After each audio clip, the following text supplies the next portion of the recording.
Now last but not least, I could not believe that he could not get a decent trade-in price for this, but given that it means I got a free game out of it, I'm certainly not complaining. Now, EB Games was going to offer him $5 for this. $5. And I saw on the shelf, we were over at EB Games the other day, these sell used for about 15 or 20. I couldn't believe it. I guess it's just everybody's played it and it's pretty much done. I am, of course, talking about what many people consider to be one of the greatest PlayStation 3 games, and in fact one of the greatest PlayStation franchises of all time, Metal Gear Solid 4, Guns of the Patriots, the limited edition. Oh yeah, this is a really slick little thing. The thing I like about this limited edition versus a lot of other limited editions is it isn't in ridiculous oversized packaging. So this actually will fit quite nicely in with the PS3 game. So if we slide the top off here, oh, I should mention the just one second. The front here, well, you can't really hear it too well, but when you feel it, it's actually metal.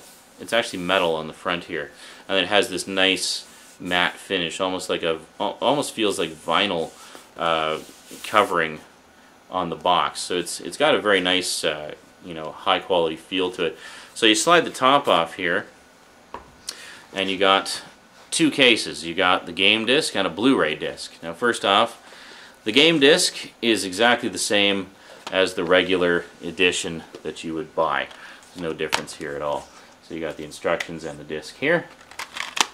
If anybody's wondering, I'm very, very early into this. I'm like barely past the first couple sections. So yeah, don't even bother to ask me how far along I am, because I'm not very far. And please don't spoil any of the story for me, because this is this is a series that I've enjoyed for a long, long time. The first one I ever played was the second one, loved it, went back, tracked down the first one, played the hell out of that, loved it, played the first and second one several times through, and then went through and just did like random challenges and stuff for fun.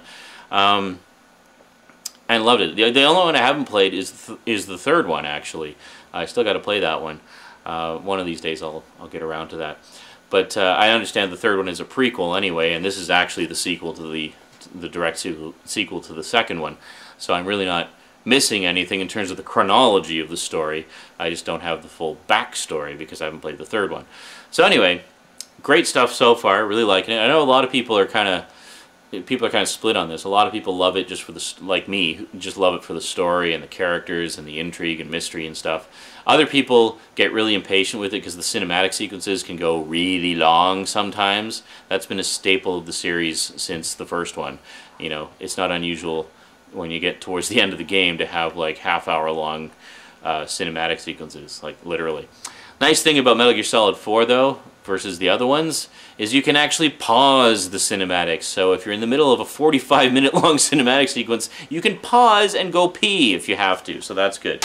So we got that. And then the bonus disc, which is only available in the limited edition, is this one, the Guns of the Patriots Tactical Espionage Action bonus disc. And there's actually two discs in here. We have a Blu-ray disc and the soundtrack CD, which is pretty cool. So on the Blu-ray disc we have Hideo Kojima's Gene, the internal perspective, and then the Making of Metal Gear Solid 4, the external perspective. So I guess it's a fancy way of saying an interview with Hideo Kojima, and then they get the making of Metal Gear Solid 4.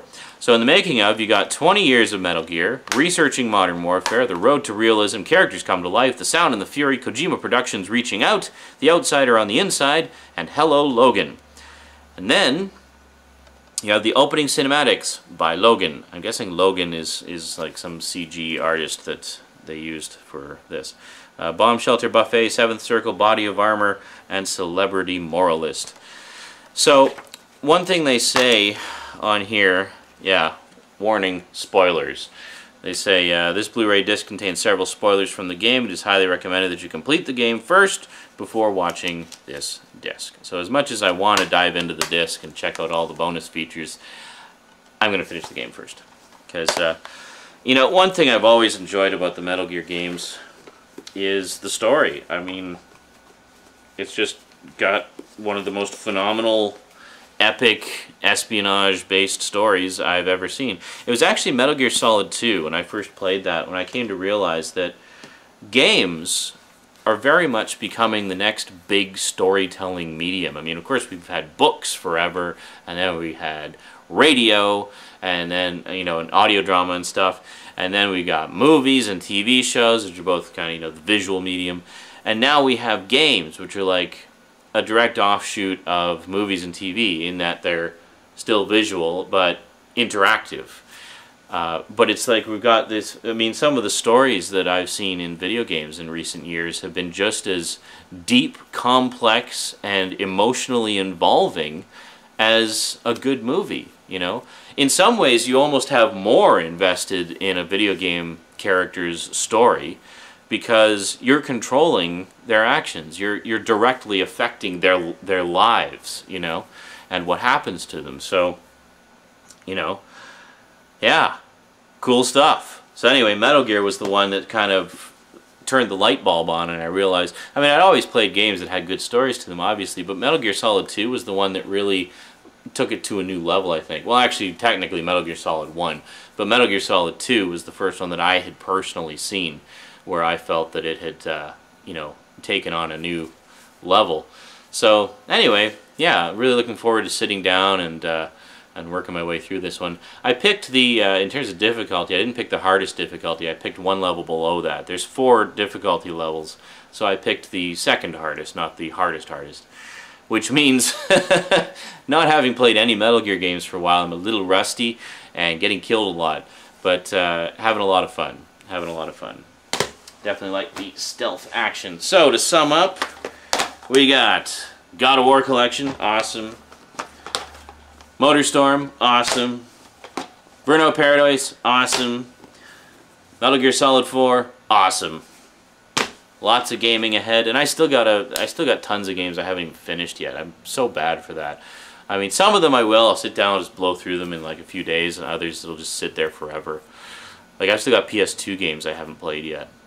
Yeah, I gotta have like I gotta set aside like a year and just played solid games all year, you know? Anyway, that's it for the game update. Thanks for watching, and until next time, sayonara.